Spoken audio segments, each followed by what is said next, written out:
বলছেন ওয়াকাদা রাব্বুকা আল্লা তা'বুদু ইল্লা ইয়াহু। আল্লাহ রাব্বুল আলামিন বলছেন তোমাদের রব, তোমাদের মালিক, তোমাদের প্রতিপালক তোমাদের জন্য আল্লাহর ইবাদত করাই কর্তব্য কাজ করেছেন। আল্লাহর ইবাদত করাই তোমাদের উপরে ফরজ করেছেন। আল্লাহর ইবাদত করার জন্য আল্লাহ রাব্বুল আলামিন এই পৃথিবীতে আমাদের পাঠিয়েছেন।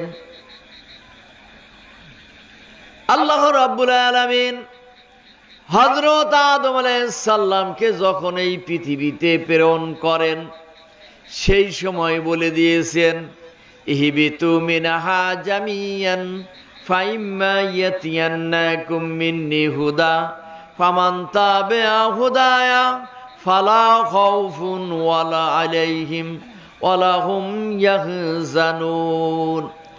আল্লাহ রাব্বুল আলামিন বললেন ও আদম তুমি এখান থেকে চলে যাও, পৃথিবীর বুকে চলে যাও, তুমি এবং তোমার স্ত্রী পৃথিবী চলে যাও। মাতাউল হায়াতিদ দুনিয়া, তোমাদের জন্য একটি অস্থায়ী জীবন রাখা হয়েছে। পৃথিবীর এই জীবনটা কি স্থায়ী জীবন না অস্থায়ী জীবন? এই অস্থায়ী জীবন রাখা হয়েছে। তোমাদের জীবনে যা কিছু প্রয়োজন সব কিছু সেখানে প্রস্তুত রাখা হয়েছে। আমার পক্ষ থেকে হেদায়েতের বাণী পাঠানো হবে, যেটা আসমানি কিতাব বলা হয়। এই পৃথিবীতে আল্লাহ রাব্বুল আলামিন আদমকে পাঠানোর সময় যেই কথা বলে দিয়েছিলেন যে আসমানি কিতাব পাঠানো হবে, আমার পক্ষ থেকে হেদায়েতের বাণী পাঠানো হবে। এই হেদায়েতের বাণী কে আসমানি কিতাব বলা হয়। 104খানা কিতাব আল্লাহ দুনিয়াতে পাঠিয়েছেন। কয়খানা? 104খানা।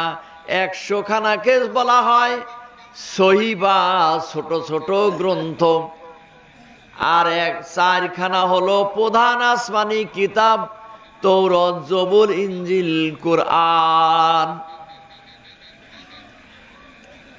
আল্লাহ রাব্বুল আলামিন জানিয়ে দিলেন হে আদম তুমি এবং তোমার সন্তানেরা যদি ওই কিতাবের আলোকে জীবন পরিচালনা করো তাহলে তোমাদের কোনো ভয় নেই। ফালা খাউফুন আলাইহিম ওয়ালা হুম ইয়াহজানুন। আদমকে যখন পৃথিবীতে আল্লাহ পাঠিয়ে দেন, আদম আলাইহিস সালাম কান্নাকাটি করছিলেন। সুখময় স্থান থেকে আল্লাহ দুনিয়ার জীবনে পাঠিয়ে দিলেন। আল্লাহ বললেন ও আদম কান্নাকাটি করো না। আমাদের সমাজে এরকম একটা ওয়াজ আছে, আদমের দুনিয়াতে পাঠিয়ে দিল, দেওয়ার পর দুনিয়ায় আদম কাঁদতে কাঁদতে অস্থির হয়ে গেল। 2 চোখের পাশ দিয়ে 2খানা নদী হয়ে গেল। আর নদীতে পশু পাখিরা গোসল করতে লাগলো। একটা কথা, এইরকম ওয়াজ আছে। পশু পাখিরা গোসল করতে লাগলো, কান্তি কান্তি 2 চোখে 2 পাশ দিয়ে নদী হয়ে গেল। পশু পাখি গোসল করতে লাগলো, যে নদীতে গোসল করছে, মানুষের চোখের 2 পাশে নদী হয়ে গেল। কোথায় পায় বাবা, এ তো আমি বলতে পারিনি, কোন যে এই ঘটনা পায়। আদম আলাইহিস সালামকে আল্লাহ রাব্বুল আলামিন বললেন যখন ফাযাল্লাহুমুশ শাইতান, ও আদম শয়তান তোমার পদস্খলন ঘটিয়েছে। আদম আলাইহিস সালাম আল্লাহর কাছে বললেন রব্বানা যালামনা আনফুসানা ওয়া ইল্লাম তাগফির লানা ওয়া তারহামনা লানাকুনান্না মিনাল খাসিরিন। আদম আলাইহিস সালাম বলেন ও আমার রব, ও আমার আল্লাহ, আমি অন্যায় করেছি, আমার আত্মার পরে জুলুম করেছি, আমি ভুল করেছি। ও আমার আল্লাহ, তুমি যদি আমাকে ক্ষমা না করে দাও, আমার প্রতি যদি তুমি রহমত নাজিল না করো, আমার প্রতি দয়া করুণা না করো, ও আল্লাহ আমি ধ্বংস হয়ে যাব। আদম আলাইহিস সালাম যখন এই কান্না করলেন আল্লাহর কাছে, আল্লাহ রাব্বুল আলামিন আমাদের পিতা আদম আলাইহিস সালামকে ক্ষমা করে দিলেন, দিয়ে বললেন এইবার পৃথিবীতে যাও, সেখানে গিয়ে বংশ বিস্তার করো, তোমার সন্তানদেরকে আমার পাঠানো কিতাব দ্বারাই পরিচালিত করো।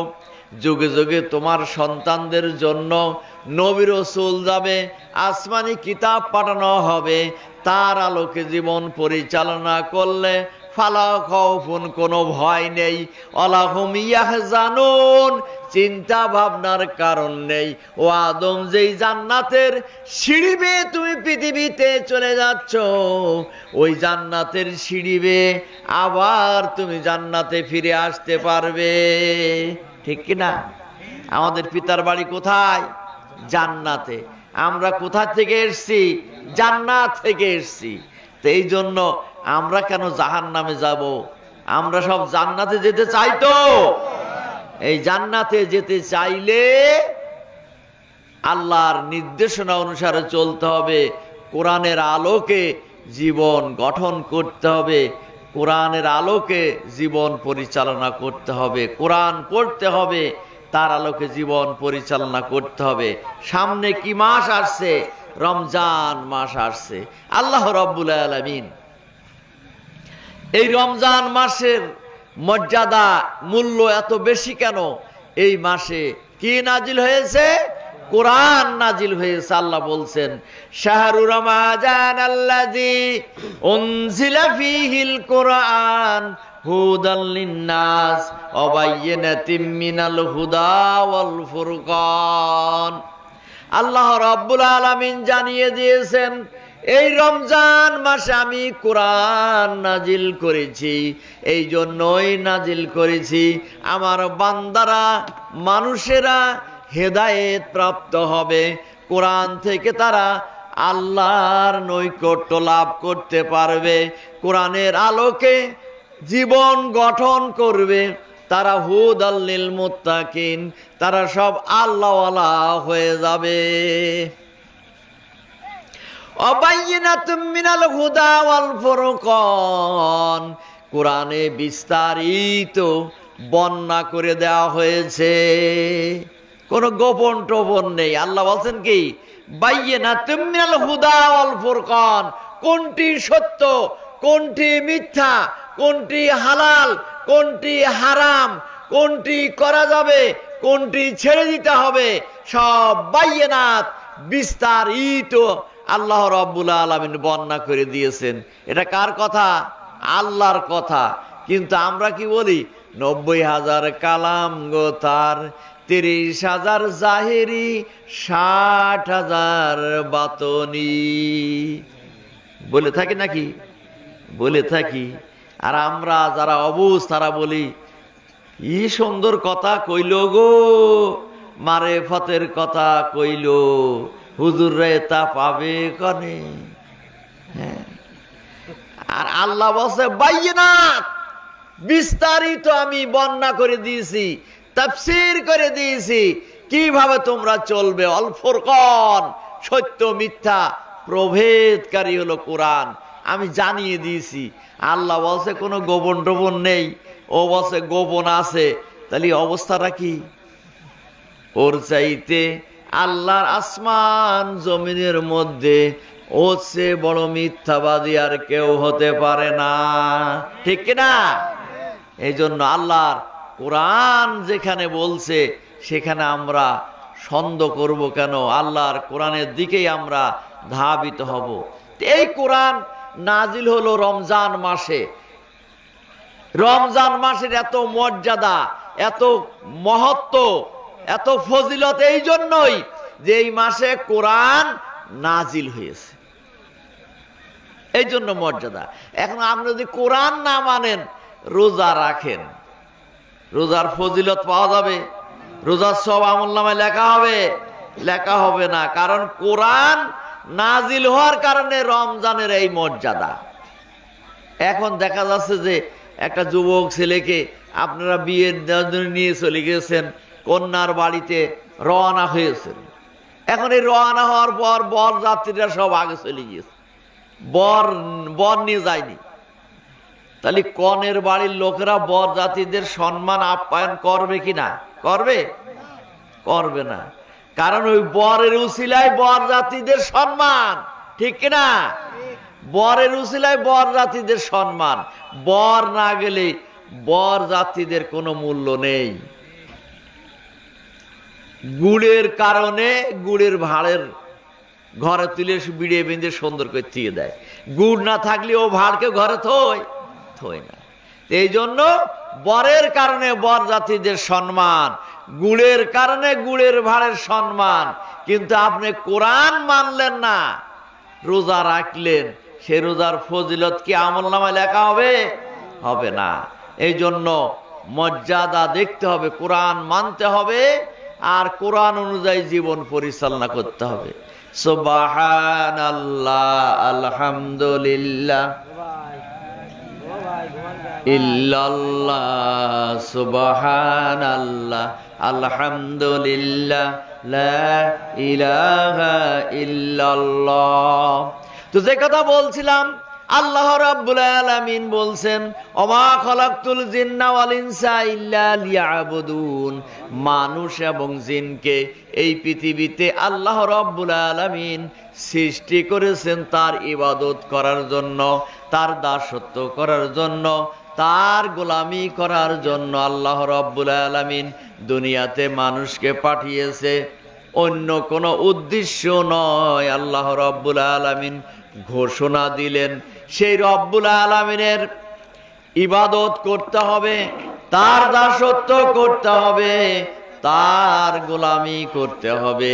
তার গোলামি বাদ দিয়ে যদি আপনি এই পৃথিবীর গাছের পূজা, মাছের পূজা, সূর্য পূজা, দেবতা পূজা, পানি পূজা, চন্দ্র পূজা, এই সমস্ত পূজা করেন, আল্লাহর ইবাদত না করে সৃষ্টির ইবাদত করতে থাকেন, তাহলে আল্লাহ রাব্বুল আলামিন আপনাকে কি উদ্দেশ্যে পাঠালেন? উদ্দেশ্যের বাইরে চলে গেলে জান্নাতে কি ফিরে যাওয়া যাবে? জান্নাতে ফিরে যাওয়া যাবে না। এই জন্য আল্লাহর ইবাদত করতে হবে। এই পৃথিবীর যত সৃষ্টি জীব আছে, সব জীবকে আল্লাহ রাব্বুল আলামিন মানুষের দাসত্ব করার জন্য, মানুষের সেবা করার জন্য আল্লাহ রাব্বুল আলামিন দান করেছেন এই সমস্ত নিয়ামত। এইগুলি মানুষ খাবে, পান করবে, আল্লাহর গোলামি করবে। নদী নাহি পান করে নিজ নিজ জল, গাবি কবু পান নাহি করে নিজ দুগ্ধ পান, কাষ্ঠদগ্ধ হয়ে করে পরের অন্নদান। এই পৃথিবীর ফুল ফল, অসংখ্য রকমের ফুল আল্লাহ দান করেছেন। বৈজ্ঞানিকরা গবেষণা করে বলছে প্রায় ২৫০০-এরও উপরে এই পৃথিবীতে ফুল আল্লাহ দান করেছেন। এইগুলি আমাদের চোখে এখনো পড়ে নাই। এইরকম হাজার হাজার ফুল পৃথিবীতে দিয়েছেন, হাজার হাজার রকমের ফল দিয়েছেন। এক একটি ফলের এক এক রকম স্বাদ, এক এক রকম টেস্ট, এক এক রকম মজা।